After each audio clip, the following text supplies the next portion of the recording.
நேற்று ஈவினிங் எடுத்த vlog இது. 3 o'clock வீட்டில இருந்து கிளம்பி பீச்சுக்கு போகலாம் அப்படின்னு சொல்லிட்டு பிளான் பண்ணி ஃபைனலாக 5 மணிக்கு தான் பார்த்தீங்கன்னா வீட்டில இருந்து கிளம்புனோம்.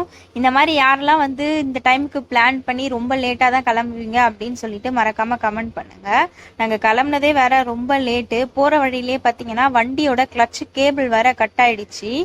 எப்படியோ ஒரு வழியாக வந்து வண்டியை ஓட்டிட்டு மெக்கானிக் ஷெட் வரைக்கும் போயிட்டோம். பக்கத்துலேயே சிந்தாதிரிப்பேட்டை இருந்ததுனால அங்கே போயிட்டு கிளட்ச் கேபிள் எல்லாமே சேஞ்ச் பண்ணிட்டு அகைன் கிளம்பிட்டோம். இது சேஞ்ச் பண்ணுறதுக்கே பார்த்தீங்கன்னா எப்படியும் ஒரு 30 to 40 minutes கிட்ட ஆயிடுச்சு. நம்ம போய் பீச்சில் ரீச் ஆகிறதுக்கே பார்த்தீங்கன்னா கிட்டத்தட்ட ஒரு 7 மணி கிட்ட ஆயிடுச்சு. சரியான கூட்டம். குடியரசு தினம் அப்படின்றதுனால அங்கே வந்து டெக்கரேஷன்ஸ்லாம் நல்லா பண்ணியிருந்தாங்க. அந்த செட்டிங்ஸ் எல்லாமே அது எல்லாமே பார்த்துட்டு அதுக்கப்புறம் உள்ள பீச்சுக்குள்ளே போயிட்டோம். வண்டி பார்க்கிங் பண்ணுறதுக்கும் பார்த்தீங்கன்னா சுத்தமாக இடமே இல்லை, சரியான ரஷ்ஷு. அங்கே போயிட்டு கொஞ்ச நேரம் தண்ணியில் விளையாடிட்டு அதுக்கப்புறம் என் பையன் கூட கொஞ்ச நேரம் மண்ணுலலாம் விளையாடிட்டு அதுக்கப்புறமா வீட்டுக்கு கிளம்பியாச்சு. என்னோட வீடியோலாம் பிடிச்சிருக்குன்னா லைக் பண்ணிக்கோங்க.